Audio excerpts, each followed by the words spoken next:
So you want to reward your startup team for the excellent work they do. That's amazing.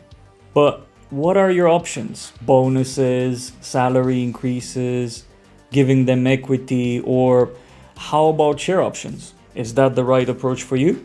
Well, let's find out in this episode of the Startup Corner. I'll tell you how we reward our team at Jigsaw, briefly explaining each option, and I'll then focus on the share options.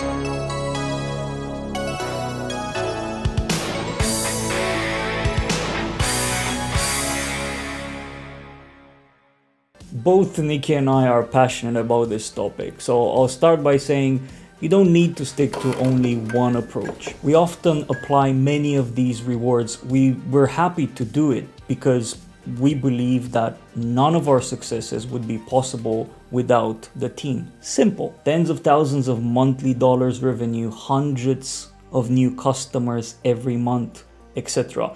None of that possible without the brilliant folk dedicating their time to make it happen. So we put a lot of our financial growth back into the team with salary increases, bonuses, benefits, and share options. Let's see under what conditions you should offer each type of reward, and we'll start with probably the most common: salary increases. You offer salary increases for a couple of reasons: reward achievements, professional growth, change in role and responsibilities, or just adjusting a previous lower salary entry. Salary review and adjustment intervals can vary from team to team. So far, we've done a few ad hoc ones because our early team joined at lower expectations due to our bootstrap beginnings. As we started growing and with a recent round of investment, we adjusted everyone's salaries. Moving forward, I think we'll aim for at least an annual review. However, we're not going to limit ourselves by setting a fixed date. If, for example, another significant achievement comes along, we will not wait until the next date to reward the team. The first step to establish a salary adjustment is by researching the role averages and the market trends, evaluating the individual's performance and his contribution over the previous period, and really understanding their situation and financial needs. Next, let's talk about bonuses. These are usually issued to reward exceptional behavior, a sudden change in role or responsibilities, a fixed period, like for example Christmas bonuses, or a big company event, like winning a big client, going public, etc. As for when to give out bonuses, it really depends on culture. Some companies have a no bonus policy due to the fear of promoting the wrong mindset. At Jigsaw, we think differently. We hire people with the right mindset that are with us for the right reasons. And this makes it a lot more comfortable for us to give out ad hoc bonuses and recognizing and rewarding individuals publicly. For example, every month we give out exceptional behavior bounties and run frequent hackathons with monetary prizes. When it comes to how much dollar you should give as bonus, well, there's no standard to follow. For both monthly bounties and hackathons, the rewards are usually enough to get yourself some nice gift. Say, for example, a new set of headphones, or a week experience, or a new Lego set. Alright, let's talk equity. This one is interesting, but I'll try to keep it short. Maybe I'll make a separate video on the topic at a later stage. The only time you'd issue direct and significant equity to your team is if they're part of the initial catalyst phase. What do I mean by that? Well, you might not have resources to hire a team at the very start, and you might have few motivated folks that are eager to help. You can reward your initial team with equity, knowing they'll play a more significant part in the long run. In order to issue equity fairly, you should start by looking at each team member's contribution, time spent, effort, and value brought to the table. Right, so we finally made it to the topic of this video, share options. So what are share options and how do they differ from shares or equity? A share option is a benefit, the option given by a company to an employee to buy a share in the company at a discounted or a stated fixed price. So think about it as, rather than giving you shares in my company, I'm making you a promise.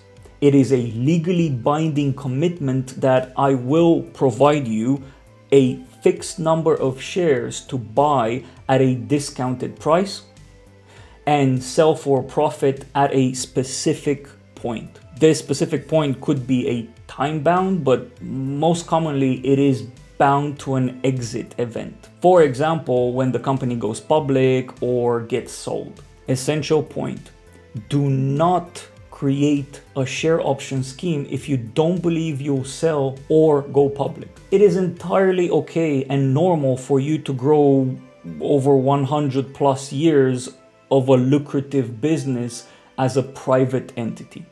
But if that's the case, what is the point of offering options that will never convert? You're better off rewarding work with some of the options mentioned earlier. But if you're open to exit events, then continue watching, please. There are a few types of share options, but because I deal with the UK, I'll talk about the two most common ones over here, which is EMI and unapproved share options. An EMI, or Enterprise Managed Incentive, is a government-backed, tax advantageous share option scheme. It is mainly used by small and mid-sized UK businesses looking to share their successes with their team as their company grows. If you're a UK-based startup and your team works in the UK, then this might be the right plan for you due to the taxation benefits for both you, the company, and your team. But depending on how you look at it, there could be a downside. You have to use the company house valuation standard to establish what the share options are worth, and this could hide certain realities. Unapproved options, on the other hand, are flexible and can be given to employees, contractors, advisors, etc. These options don't require any formal valuation, but there's no tax benefit for the recipient, who is usually liable for income tax on differences between the exercise price and the market value of the shares at the time that they are exercised. For us, because all of our team is remote and abroad, we went with these unapproved options. The scary part with the share options, and one of the main reasons early founders don't look at it, is the legal and paperwork overhead. But there are ways to go about it, and here's the options available here in UK to issue an option scheme for your team. First, the traditional way, hiring a corporate lawyer that can set up everything for you. They usually cost about £5,000 in fees for the initial setup. Then with every year, adjustments will come into play. You'd pay a fee every single year. There's potentially cheaper lawyers, but this is the quote that I've been getting. And that actually leads me to the second option, EMI, or option specialized legal services. This approach is usually cheaper, around £2,000 or £2,500, and additional yearly fees for amendments. But what we did was to sign up for this excellent platform called vested.com. Vested is a service that allows you to issue and manage share options with ease and without all the legal headaches. You basically choose the type of options, add the valuation, you create your requirements, like for example, when options should convert, and allocate the options to your team. The legal contracts and the paperwork is issued by Vested and even submitted automatically to Companies House for you. And the coolest bit is that your team can log in the platform and see dashboards with real-time valuation and their share options worth, which is brilliant. Currently vested is only for UK companies, so give them a try if you're from around here and looking for a headache-free way to reward your team. So what percentage of your company should you give away to your team under the shape of options? Well, it depends on two main factors. One, how much is your company worth today? Two, how much will your company be worth at exit? Simple, right? So suppose your company is valued today a bucket of money, or you predict it will be at the exit event, it will be a lot of money. It will get a lot of money for the company. In that case, it makes sense you give out a lower percentage. And of course, the opposite is true as well. Give out more shares if the value is lower. The vital question to ask yourself when deciding is this: when I sell or go public, will the financial gains provided to the team have an overwhelmingly positive impact on their lives? If the answer is yes, then you're on the right track. I mentioned how much your company is valued today, but how do you know how much you're worth? Here in UK, if you want to give EMI shares to UK-based employee, there's only one way: submitting to Companies House for valuation. This approach usually considers very basic calculations like profit and loss, assets, revenue, etc. The problem with this approach is that your company will be worthless if you're post-seed investment and pre-money. But if you don't go EMI but unapproved options, you're basically free to value the way you see fit. And there are actually plenty of models out there. For example, we are a software as a service company, and we use the private SaaS company valuation multiples. So our formula has at the base our annual recurring revenue, which gets multiplied by the standard 12% that private SaaS companies get valued at. We also deduct 20% to include market risks and the fact that we're reliant on a marketplace to exist. We chose this formula because it's simple to memorize and helps our team visualize how much their shares are worth with ease. Let me explain. Every month we have a team get together where Nikki and I discuss Jigsaw's growth with the team and share a variety of key metrics.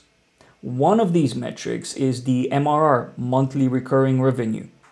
Now, when we talk MRR growth, we also mention what influenced the number that month. So it's actually easy for each team member to calculate and figure out how their contribution has affected the value of their shares this month. And that's the whole point. Suppose your company valuation is complex and no one understands.